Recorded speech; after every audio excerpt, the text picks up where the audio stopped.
Muy buenas tardes, espero que todos se encuentren muy bien, que los que se estén uniendo hayan revisado las clases anteriores. Recuerden que todo esto va quedando también en el canal de YouTube, por si no se pueden unir a la hora para que igual lo vayan revisando.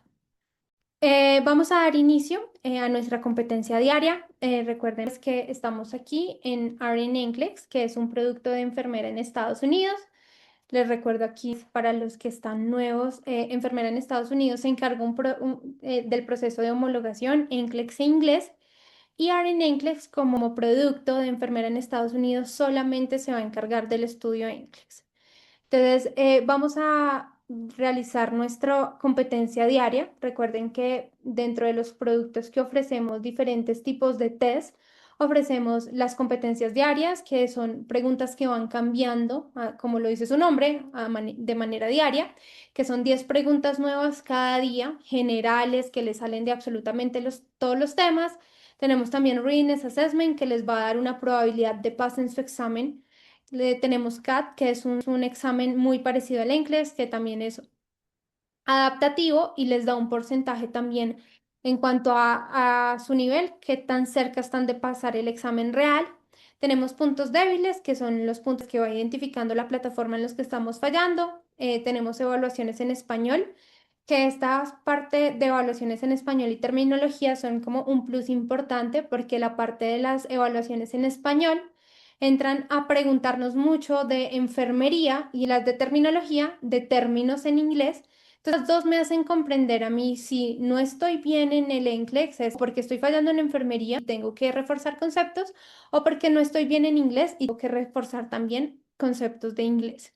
Entonces, esto es lo que tenemos como en la parte evaluativa. Sin embargo, también tenemos en el curso un calendario de NCLEX. Este calendario de NCLEX está por semanas, por cada semana tiene día a día y cada día a día les va diciendo qué hacer.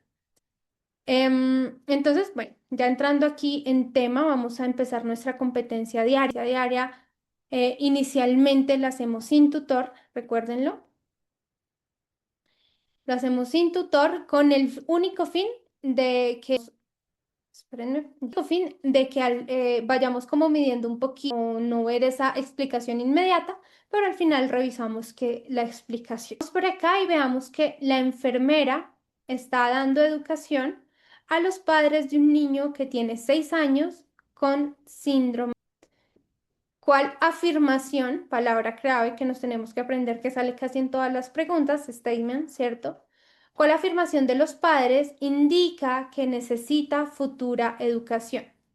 Todas las clases les digo que empiecen a identificar palabras claves. Future teaching es una palabra clave que me lleva a buscar una respuesta negativa. Entonces, dentro de las palabras claves que vamos a ver hoy acá, statement, ¿cierto? Que es como cuál afirmación, y esta de futura educación que nos dice que hay algo que el paciente está diciendo de lo que yo ya le expliqué que está mal y que tengo que corregirlo porque si no se lo corrijo, le va a alterar su estado de salud. Entonces, acuerden siempre, esta futura educación busca una respuesta negativa. Entonces, opción A. Yo debo asegurarse que mi niño juegue con otros niños. Opción B. Yo debo monitorizar la orina del niño, la proteína en la orina del niño todos los días.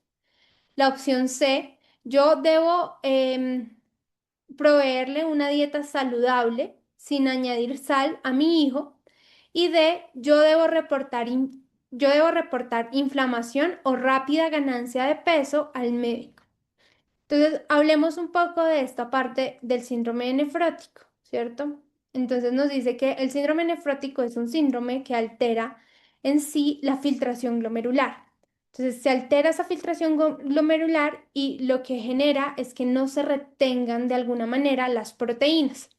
Al no retener las proteínas, el hígado empieza a hacer una actividad compensatoria y empieza a producir muchas más proteínas. La actividad compensatoria del hígado es que empieza a producir más proteínas, más lípidos. No tengo esta alteración del síndrome nefrótico, ¿cierto? Entonces voy a tener una proteinuria y esta proteinuria es lo que va a generar.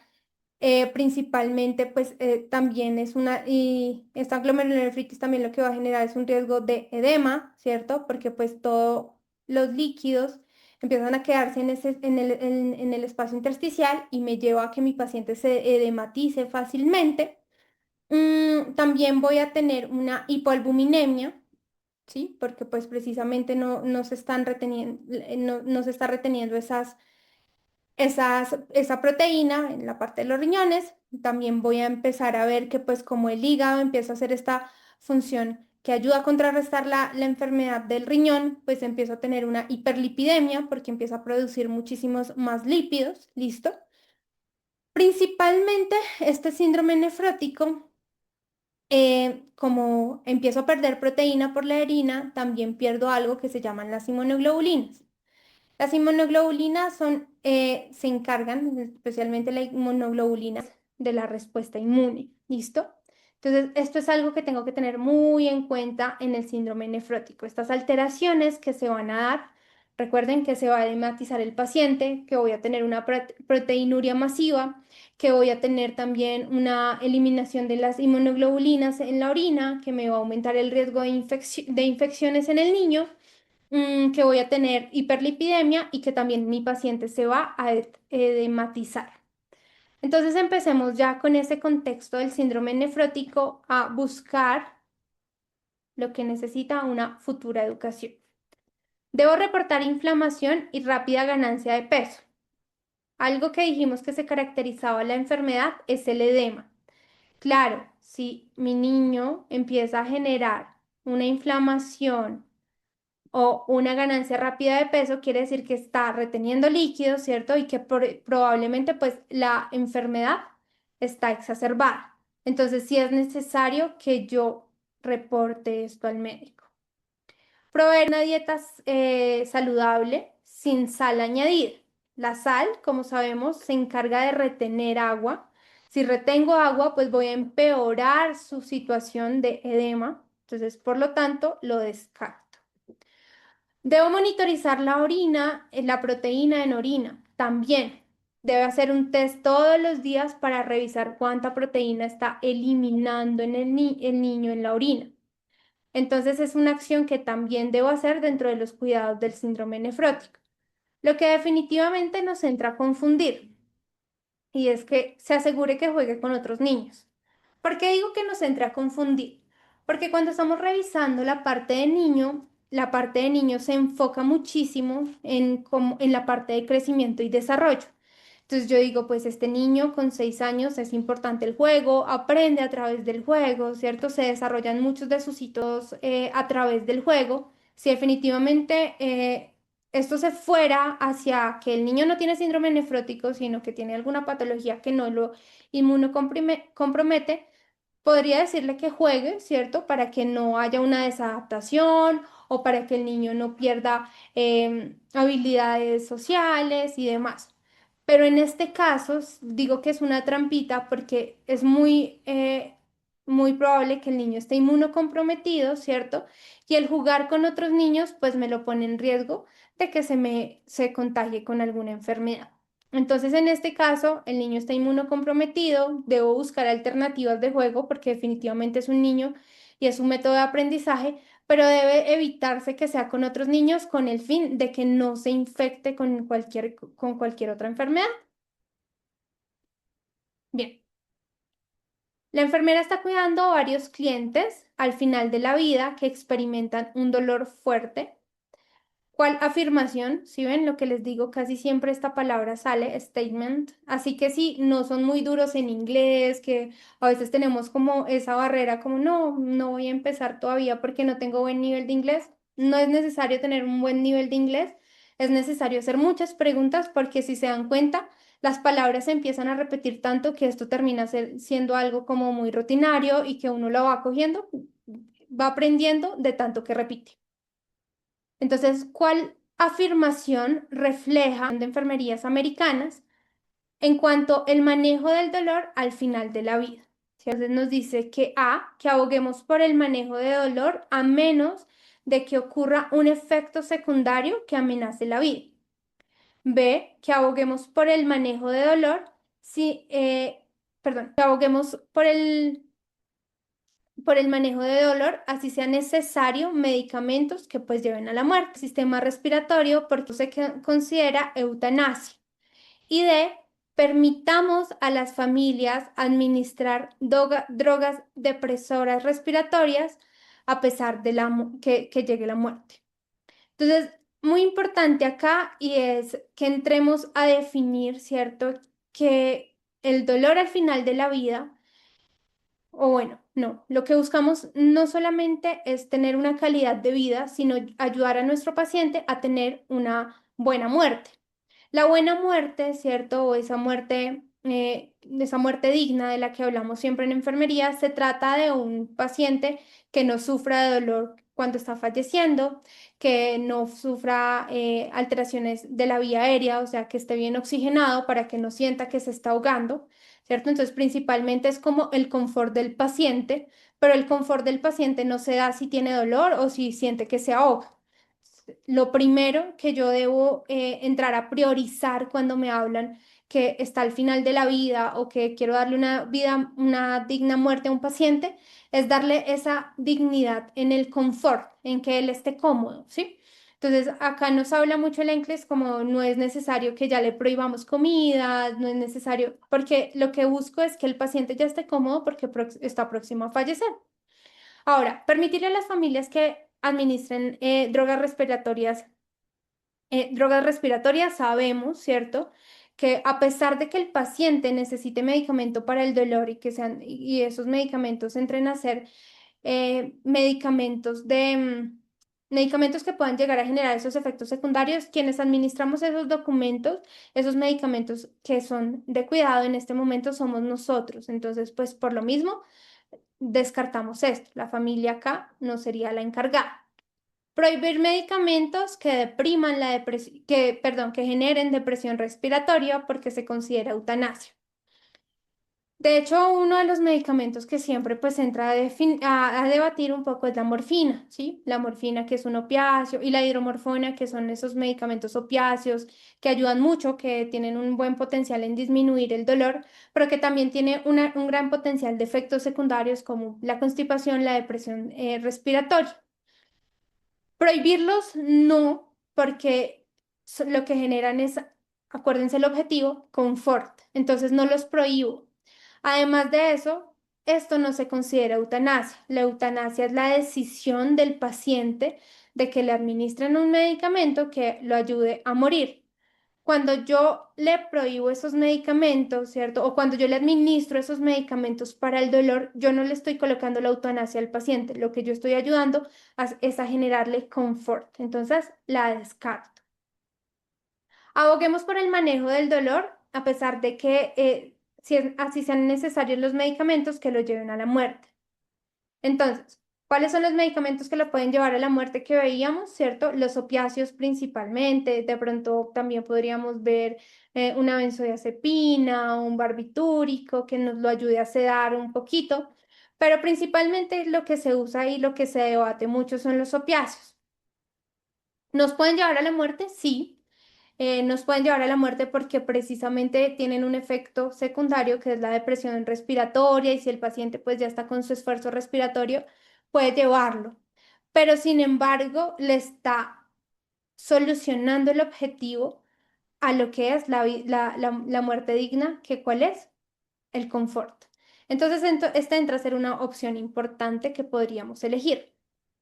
Em, la A, aboguemos por el manejo del dolor a menos de que tenga un efecto secundario amenazante para la vida. Entonces, pues va en contra, ¿cierto? Si hay un efecto secundario amenazante, que es esa depresión respiratoria, pero nuestra función como enfermeras o como enfermeros es abogar por ese manejo del dolor. A pesar de que los medicamentos tengan efectos secundarios, nuestro objetivo principal, recuérdenlo, al final de la vida del paciente, siempre es darle confort y el confort se logra cuando no hay dolor y cuando el paciente no está ahogado principalmente. Bien, la enfermera está revisando los laboratorios de un niño que recientemente tuvo una cirugía oral. ¿Cuál laboratorio resulta que requiere una atención cercana? Ojo, esta palabra también sale muchísimo. Esta atención cercana es como lo que tengo que estarles revisando porque si se empeora, me pone en riesgo la vida del paciente. Busquen siempre en cada palabra, y esto es una clave de inglés, busque siempre en cada palabra que, en cada pregunta, ¿qué me empeoraría la condición del paciente cuando hay una respuesta negativa? Esto es una frase clave que tienen que anotar en sus respuestas negativas. Entonces, ya vimos futura educación, ¿cierto? Atención cercana también, o también puede ser anticipar. Todo eso me lleva a una respuesta negativa. Ahora, la clase pasada veíamos que los niños con cirugía oral, por ejemplo, o del cuello, ¿cierto? Cuando le hacen una amigdalectomía, cualquier cirugía de la boca, me ponen mucho riesgo del riesgo de riesgo de hemorragia. Las 24 48 horas principalmente después de la cirugía me lo ponen en mucho riesgo de hemorragia.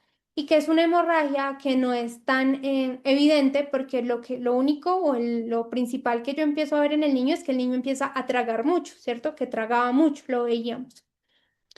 Entonces, eso lo tengo que tener ahí claro. Sé que el riesgo principal en la cirugía oral es el riesgo de sangrado por la manipulación de la zona, porque el niño come, porque se puede inflamar y porque también no es muy evidente el sangrado. Entonces, ¿qué laboratorio tengo que cuidarle teniendo en cuenta estas dos cosas? El nivel del BUN, el nivel de protrombina, el nivel de creatinina o la carga viral. La carga de pronto puede ser importante para mirar que el niño pues no tenga algún virus y que no se me vaya a inflamar, ¿cierto? Y que el riesgo, eso sería, si entramos a ver las estrategias de NCLEX, esto sería un riesgo potencial, muy, muy potencial.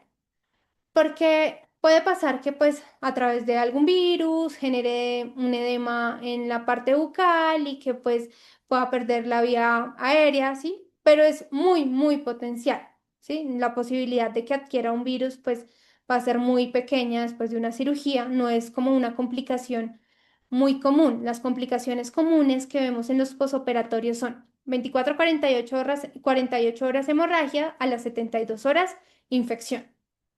Nivel de creatinina. Entonces, el nivel de creatinina es importante para mirar la función del renal, ¿cierto? Recordemos que este nivel de creatinina de hecho, un medicamento que se debe hacer incluso antes de la cirugía y que viene acompañado del boom que me entra a mirar un poquito el nivel de hidratación del paciente, ¿sí? Pero no me entra a mirar esas dos complicaciones que prioricé en un posoperatorio. Y esto anótenlo. En un posoperatorio priorizo dos situaciones, hemorragia e infección. Mientras que el tiempo de protombina sí está totalmente dirigido al riesgo de sangrado. Entonces tengo que estarle revisando que a un riesgo real al paciente. Estos son riesgos potenciales. El riesgo real en el paciente en este caso es que el paciente sangre. Perfecto. Un niño en la unidad paliativa acaba de morir. ¿Cuál es la afirmación? Miren, les he dicho, sale muchísimo. Más importante para que la enfermera haga a los padres inmediatamente después de la muerte. A. Encuentre apoyo en los padres de duelo local. Esto puede ser útil. B. El autocuidado es importante ahora. Tome un descanso mientras yo completo el cuidado post-mortem. C. Algunos padres les gusta sostener y hablar a su hijo. Por favor, tómelo todo el tiempo que usted necesite. D. Es muy difícil, esto debe ser muy difícil. ¿Cómo usted ha llevado el duelo en el pasado o las pérdidas en el pasado? Existe algo en el NCLEX que es la comunicación terapéutica. La comunicación no es más que saber cómo ser un poco empáticos, ¿cierto? Muchas veces la comunicación no es hablar mucho, no es escuchar mucho, sino saber también cuándo hacer silencio, sino saber también cuándo retirarme. Eso hace parte de la comunicación, todas esas claves verbales y no verbales. Ahora, la comunicación terapéutica me dice, nunca le pregunté a un paciente qué, nunca le pregunté a un paciente algo cerrado en cuanto a preguntas. pero siempre lleve al paciente a explorar sus sentimientos, ¿sí? Entonces, miremos la primera. Buscar un grupo de apoyo con los padres que están en duelo, sí, es algo que el papá le va a ayudar a superar su duelo, ¿cierto? Pero definitivamente no entra a ser lo más útil porque el duelo es un duelo actual, ¿sí? Nos dice acá que acaba de morir. Entonces, cuando alguien acaba de morir, yo no le digo como, ay, vaya que lo consuele o vaya y únase a un grupo donde lo van a consolar. Porque esto qué es tirarle la pelota a alguien más. Y en el NCLEX nunca le tiro la pelota a alguien más, ¿sí? Nunca digo como que lo haga mejor ella o que venga el terapeuta y mire, no. Trato de hacer todas las actividades independientes de enfermería. Entonces, buscar un grupo de soporte seguro sí, es una acción terciaria. Recuerden que la clase pasada vimos acciones primarias, acciones secundarias y acciones terciarias. Esta es una acción terciaria en el que el paciente pues busca ese grupo de ayuda, pero en el momento no va a ser útil porque en el momento él está pasando por las etapas del duelo. ¿Listo? El autocuidado es importante ahora. Tome un descanso mientras yo complemento el cuidado post-mortem. Esta frase, si ustedes entran a ver, es como si yo quisiera hacer mi trabajo rápido, como vaya, descanse, yo acabo esto y ya ahorita miramos qué pasa. En nada estoy ayudando a transitar los sentimientos del paciente. Lo más importante es eso. El objetivo de la comunicación terapéutica es que el paciente transite sus sentimientos. Algunos padres pueden hablar y hablar, algunos padres les gusta como sostener y hablar con su niño. Por favor, tómese el tiempo que usted necesita. Acá no está apurando al paciente en absolutamente nada, ¿cierto? Y lo está llevando a transitar sus sentimientos con las etapas del duelo. ¿Qué etapa del duelo resuelvo cuando yo dejo que el papá alce el niño y le hable? Recuerden que son 5 etapas del duelo. Tenemos la negación, tenemos la ira, tenemos la negociación, tenemos la depresión y la aceptación. Estoy dejando que lleve a cabo la negación. La negación de cargar a su hijo sin signos vitales, ¿cierto? De que se despida, estoy ayudándolo a resolver quizá esta etapa del duelo. Es muy importante que dentro de todo, ¿cierto? Se facilite esa ruptura del vínculo en el que pues él está perdiendo a su hijo, ¿cierto? Entonces que tenga tiempo para despedirse. Esto debe ser muy difícil cuando hábleme de su última pérdida. En este momento, digamos que esta frase no está mal, que le hable de su última pérdida, de hecho lo ayuda a explorar sentimientos, pero el problema aquí es el momento. Este no es el momento adecuado. El momento adecuado de esto, ¿cierto? Es cuando el paciente ya quiera hablar de la muerte de su hijo. En este momento no es un momento adecuado. ¿Listo? De esta manera, pues lo principal acá, perdónenme, lo principal acá es que el niño, los papás, ¿cierto? Resuelvan, desplieguen ese vínculo y resuelvan un poco, pues, una etapa del duelo. Bien. Un niño de 5 años con diabetes mellitus tipo 1 tiene una glucosa de 287 miligramos decilitro antes de su clase de educación física, ¿cierto? Sin cetonas en la orina. ¿Qué acción la enfermera debe tomar? Pues acá ya sabemos que entramos a determinar. Diabetes mellitus tipo 1, siempre su tratamiento va a ser la insulina, ¿cierto? Y la complicación de la diabetes mellitus tipo 1 va a ser ¿cuál? La cetoacidosis diabética. A diferencia de la diabetes mellitus tipo 2, ¿cierto? Que el tratamiento puede ser dieta, cambios en el estilo de vida, hipoglucemiantes orales o también insulina. Y la complicación es el coma hiperglicémico hiperosmolar. Eso lo debo tener súper claro. Entonces ya me hablan de diabetes mellitus tipo 1 y me hablan de una cantidad de glucosa y si no tiene cetonas, pues seguramente el niño no está en una complicación. Solamente sé que está en una hiperglicemia. Entonces me dice que administremos al niño la dosis diaria de insulina de acción larga, glargina. B, proveamos un snack alto en proteína. C, administremos insulina de acción rápida según la escala, ¿cierto? Lispro. O le digamos al niño que se salga de su clase, o sea, que no puede entrar a su clase de educación física. Si, si de alguna manera vemos que el niño pues está en hiperglicemia, inmediatamente ya descartamos una opción. ¿Qué opción descartamos inmediatamente? El snack alto en proteína, ¿cierto? mm, digamos que un snack se lo daría si el niño está en una hipoglicemia, de pronto, si se le está bajando el azúcar. Y lo principal sería pues una snack alto en glucosa. Cuando hablamos de una hipoglicemia, que también entra a ser una complicación de la diabetes por el manejo o el tratamiento de la insulina, vemos que la acción principal es que si el niño está consciente, le administro una carga de glucosa como 30 onzas de 30 onzas, perdón, 30 cc de 30 cc de jugo de naranja o de una gaseosa dulce. Y si está inconsciente, ahí sí me voy al glucagón. Pero en este caso estamos hablando de que es hiperglicémico, ¿no? Entonces, antes de la actividad física, un niño hiperglicémico debe tener tratamiento. Porque lo que pasa es que al faltar la insulina, ¿cierto? Al tener una alteración en que está faltando insulina, y la glucosa no entra a la célula y empieza entonces a quemar grasas y ahí tenemos pues que empieza a producir esas cetonas porque empieza a coger energía de las grasas, que es lo que me genera, o lo que genera esa creación de cetonas. Además de eso, pues me altera, me va a elevar la adrenalina, me va a elevar también todas las catecolaminas que al final lo que hacen es elevarme mucho más la glucosa. Por eso el niño tiene que tener corrección de esa glucosa.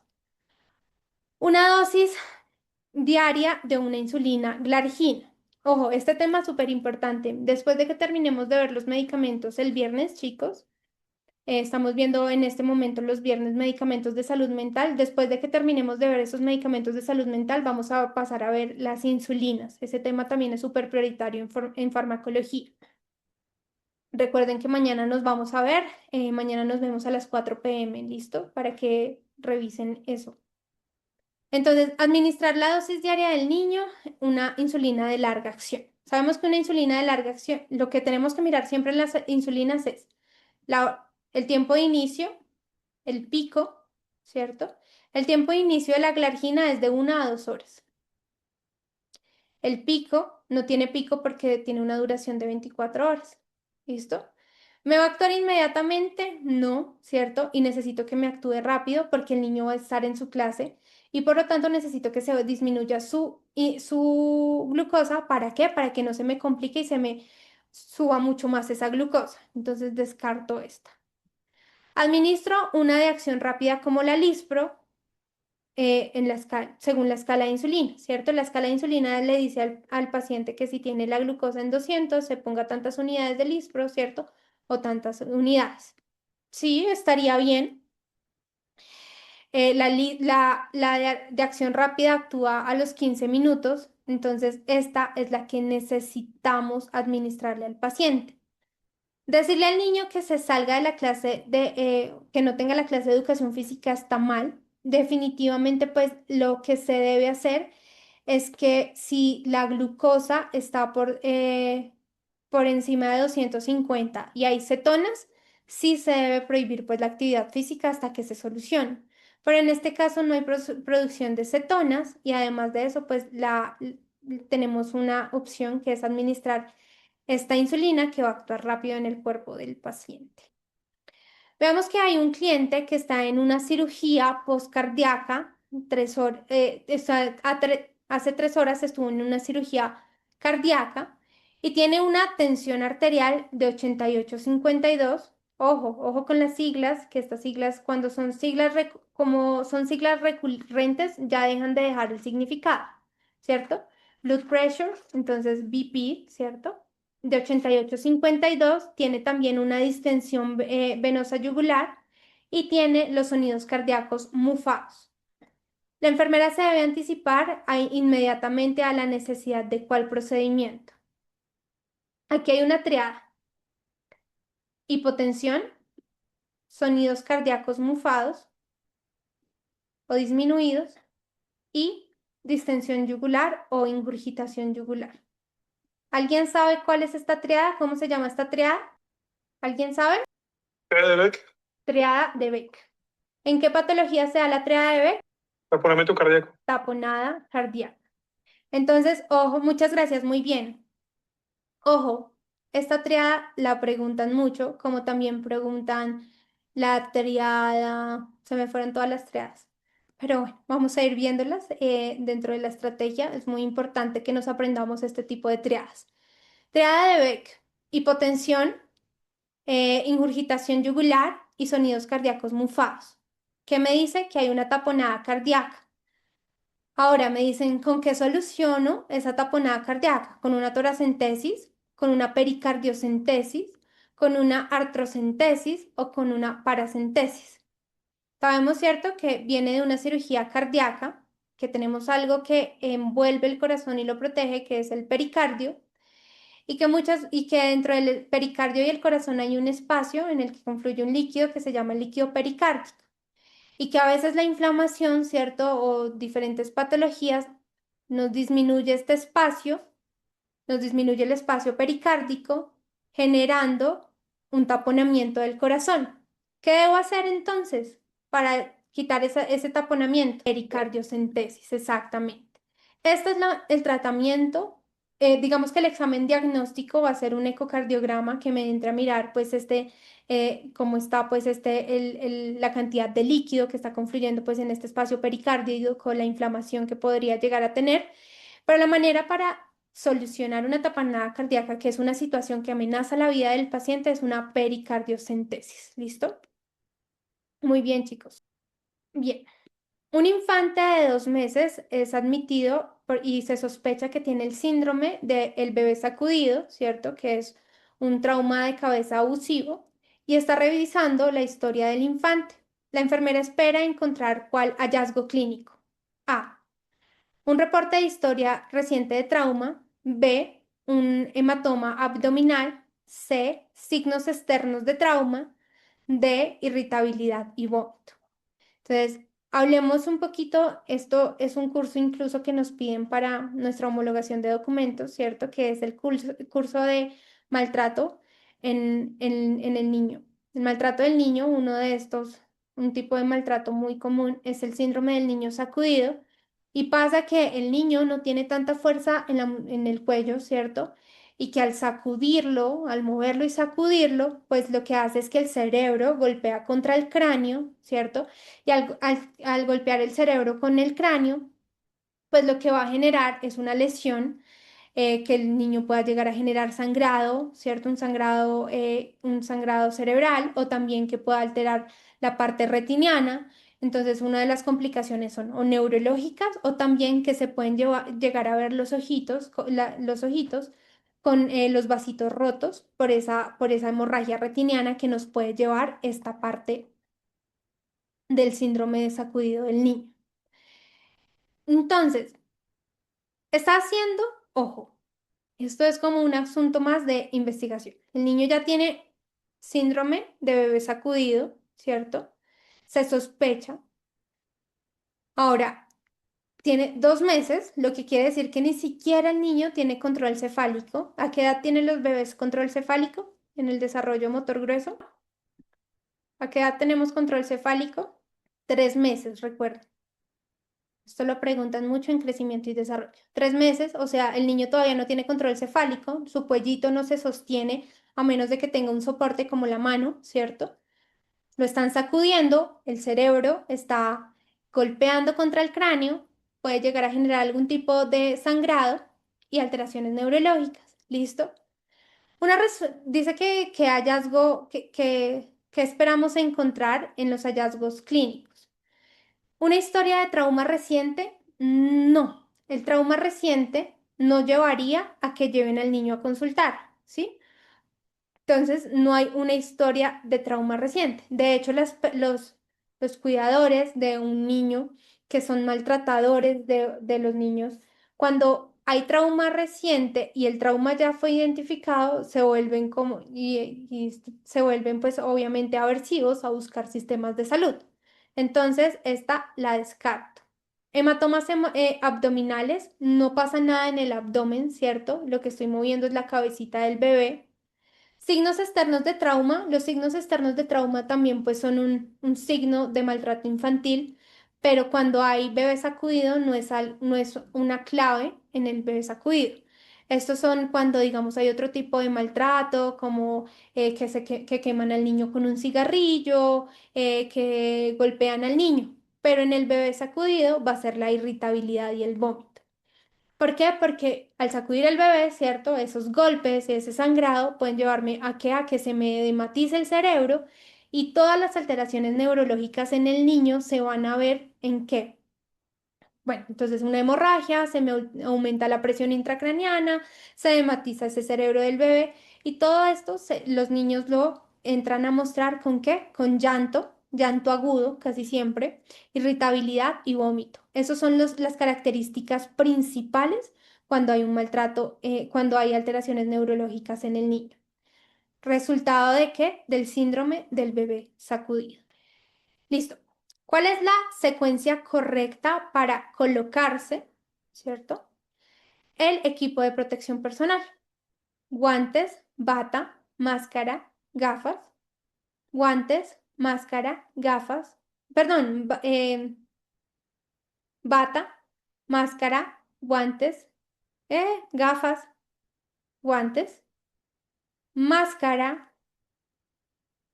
bata, guantes y gafas. Guantes, gafas, bata y máscara. Lo principal que debo saber es que si me estoy colocando el equipo de protección personal, ¿qué es lo último que me voy a colocar? Los guantes. Los guantes. Entonces, sé que lo último es el guante. Acá están las gafas, estaría mal. Acá está la máscara, estaría mal. Aquí están las gafas, estaría mal. Sin saber mucho, ya sé que la manera correcta de colocarme el equipo de protección personal es que siempre de últimas me coloco los guantes. Entonces va bata, mascarilla, ¿cierto? O tapabocas, gafas y guantes. ¿Para qué? Para no contaminar los guantes. Para retirármelos, ¿cómo me los retiro? Primero que me retiro, Son los guantes. guantes, gafas, listo, bata y de últimas la mascarilla o el tapabocas. Eso también es una pregunta que la hacen muchísimo en la parte de los de infeccioso y de los aislamientos. ¿Listo? Listo. La enfermera está educando a los padres de un niño de 7 años que tiene un diagnóstico de enuresis nocturna primaria. ¿Cuál es la información que la enfermera debe proveerle? La enuresis nocturna no responde a tratamiento. La enuresis nocturna es causada por un problema psiquiátrico. La enuresis nocturna requiere intervención quirúrgica para mejorar el problema. O D, la enuresis nocturna usualmente se soluciona sin intervención terapéutica. Entonces, ¿qué es la neurosis? La enuresis nocturna es un problema, ¿cierto? Del desarrollo en el niño. Casi siempre las edades de la neurosis nocturna son de los 5 a los 7 años. ¿De qué se caracteriza? Que el niño, ¿cierto? Se orina en la cama en la noche nocturna.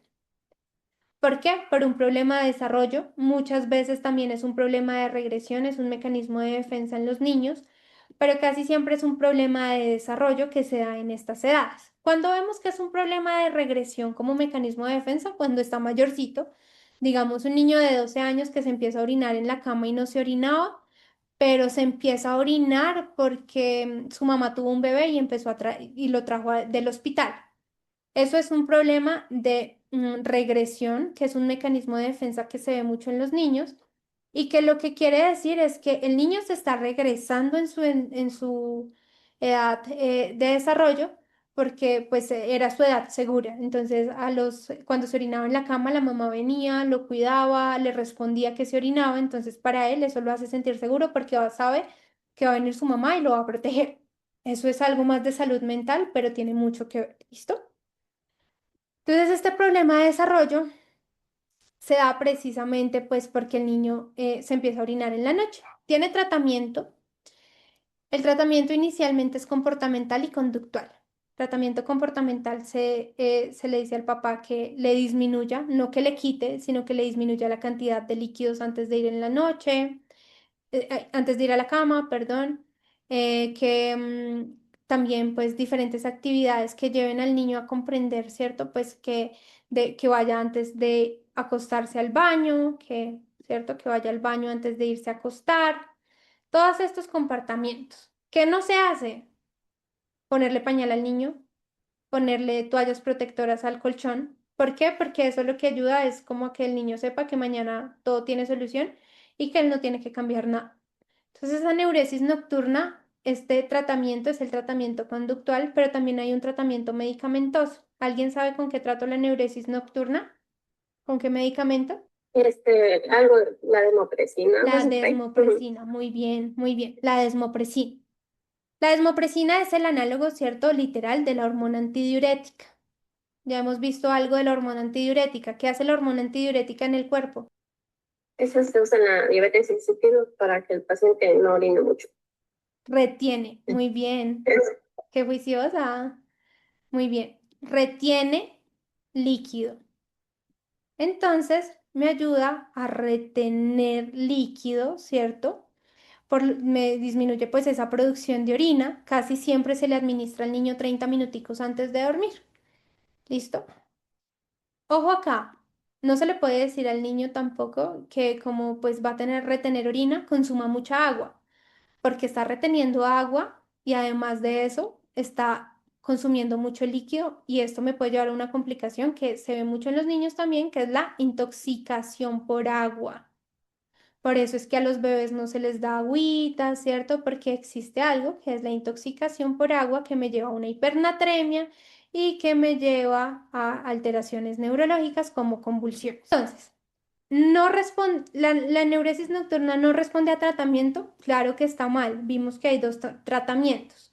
Uno que es comportamental y otro que es medicamentoso. ¿La neuresis nocturna es causada por un problema psiquiátrico? No, es causada por un problema del desarrollo, ¿cierto? Una alteración en el desarrollo. Psiquiátrico cuando hablamos de que es un mecanismo de defensa como la regresión, pero en este caso no es un problema psiquiátrico. ¿Requiere intervención quirúrgica? Claro que no. Con medicamentos se logra. De hecho, muchas veces se logra solamente con lo conductual. Y esta usualmente se soluciona con una intervención terapéutica, ¿cierto? Que ya sea la conductual o también la medicamentosa con la desmopresina. Bien. ¿Cuál dato preoperatorio es esencial para que la enfermera monitorice en un paciente con un feocromocitoma programado para una adrenelectomía? Sabemos que el feocromocitoma, perdón, es un tumor en la médula suprarrenal y que principalmente lo que más caracteriza este tumor es que segrega muchas catecolaminas, ¿cierto? Al segregar alta cantidad de catecolaminas, sé que me genera complicaciones como aumentarme la frecuencia cardíaca, aumentarme la tensión arterial, que es lo que hace la adrenalina, la noradrenalina, ¿cierto? Entonces, ¿qué debo revisarle al paciente antes de una cirugía como una adrenelectomía? La ingesta y salida de líquidos, la glucosa, los signos vitales, la hemoglobina o el hematocrito. Esto es un importante dato de laboratorio, la hemoglobina y el hematocrito. Lo debo revisar con el paciente, pero no tiene que ver, ¿cierto? Con el feocromocitoma. No está totalmente relacionado. Entonces lo descarto. Los signos vitales. Dijimos, nos altera la tensión arterial, nos altera la frecuencia cardíaca. Sabemos que un paciente con alteración de la tensión arterial y frecuencia cardíaca probablemente no entre a cirugía por riesgo de inestabilizarse. La glucosa también se me altera, ¿cierto? Al aumentarse la glucosa, las catecolaminas también me altera la glucosa, ¿listo? Entonces estas dos pueden ser posibles y la ingesta y salida en este caso pues no es relevante. Si nos vamos por ABC, ¿cierto? En cuanto a la estrategia, lo principal sería la parte de la circulación, entonces nos quedamos con los signos vitales como la tensión arterial y la frecuencia cardíaca.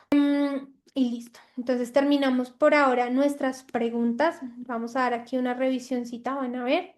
Terminamos nuestras preguntas de la competencia diaria. Lo importante de esto, chicos, es que ustedes aprendan este ejercicio. No, miren, o sea, como el hecho de que ustedes cojan y lo hagan solitos en su casa. Así como lo iba leyendo yo, descartando por esto, así sea en voz alta o en la mente, háganlo. Porque ese es algo que el NCLEX nos exige, que se llama el juicio clínico. El juicio clínico es decidir por qué esto sí y descartar por qué esto no. Acá dentro de nuestra plataforma, ustedes pueden llegar aquí a ver sus resultados y los resultados nos van a llevar a la explicación. Entonces, de la explicación no es solamente decir como, ah, bueno, me quedó bien, voy a la siguiente. No. ¿Por qué? Porque las explicaciones también nos dan mucho conocimiento.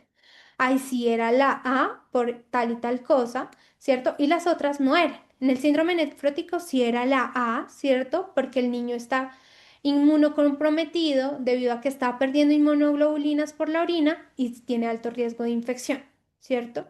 Entonces debe tener mucha precaución en estar con niños enfermos porque precisamente está inmunocomprometido. Las otras no eran correctas. ¿Por qué? Porque pues el manejo dietario, las recaídas, ¿cierto? Se deben contactar con el médico. Listo. Al final de la vida, ahogar por el dolor. Hablábamos de ahogar por el dolor sin importar si esos medicamentos pueden llevarlo a la muerte. La ANAS tiene una posición ética en la que tiene una posición muy agresiva en el manejo del dolor para mejorar el sufrimiento, ¿cierto? A pesar del tratamiento. Altas dosis de opioides que nos pueden llevar a la muerte. Esto es conocido como el principio de doble efecto. Ese principio es muy importante, es un principio ético en el que este principio de doble efecto nos lleva a decidir pues que esto me va a beneficiar sin importar pues ese riesgo que está sufriendo, que puede llevar al paciente. Cirugía, un niño, ¿cierto? Cirugía oral, mirar el nivel de protombina. Esto pues precisamente pues porque nos entra a mirar la coagulación de la sangre. Acaba de morir, entonces algunos padres sostienen y hablan con el niño. Esto es parte del duelo. Esto le permite al niño, a los padres decirle adiós al niño, ¿cierto? Principalmente le ayuda con esta etapa. Acuérdense de las 5 etapas del duelo, también las preguntan mucho. Entonces, negación, ira, negociación, depresión y aceptación. La insulina, administrar la de acción rápida, requiere una insulina de acción rápida porque pues no hay cetonas presentes, entonces es seguro el ejercicio. Les recomiendo una fichita bibliográfica, coger las insulinas, coger el tiempo de inicio, el pico y el tiempo de duración. Eso es súper clave para su NCLEX. Triada de Beck, que no se les olvide, resultado de una taponada cardíaca, tratamiento, pericardiocentesis, medio diagnóstico, porque también he visto que preguntan el medio diagnóstico para esto, es la ecocardiograma.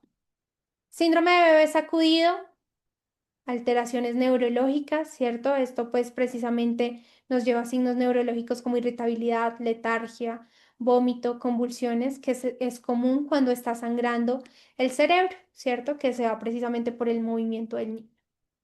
¿Cómo me coloco? Bueno, acuérdense siempre, lo último que me coloco son los guantes para no contaminarlos, entonces va bata, tapabocas, gafas y guantes. En neurosis nocturna, entonces, pues un problema del desarrollo relacionado pues con una maduración retrasada del sistema nervioso central. Muchos niños pues logran salir de esto incluso sin tratamiento. Entonces, y tiene tratamiento comportamental y medicamentoso. Feocromocitoma, entonces lo que segrega es una cantidad masiva de catecolaminas que ponen riesgo extremo de una crisis hipertensiva. Los signos vitales son súper prioritarios. Y listo, chicos. Entonces, chicos, espero que el día de hoy pues les haya ido muy bien en la sesión. Recuerden que nos estamos viendo todos los jueves y los viernes. Mañana vamos a tener también sesión. Mañana vamos a seguir. Vimos ya una clase de medicamentos de salud mental. Mañana vamos a continuar. Si no han visto la primera parte, pues para que no se sientan como perdidos, por favor, véanlo en nuestros canales. Nos vemos mañana en clase y el próximo jueves a la misma hora. ¿Listo? Mañana es un poco más de clase teórica y espero que tengan una muy buena noche. Cualquier duda, cualquier pregunta, estamos atentos. Mañana es a las 4 p.m., hora Colombia. El link siempre lo estamos colocando en los estados de enfermera en Estados Unidos para que se inscriban en el Calendly. Es diferente al link de hoy. ¿Listo? Entonces inscríbanse y nos vemos para nuestra clasecita el día de mañana. Es con mucho gusto, Zuli. Espero que les esté sirviendo estas revisiones. A los que no les esté dejando ingresar, nos dejan un mensajito por WhatsApp y les envío el link directo, ¿vale? Sí, por favor. Listo. Pónganme un mensajito y ya les respondemos.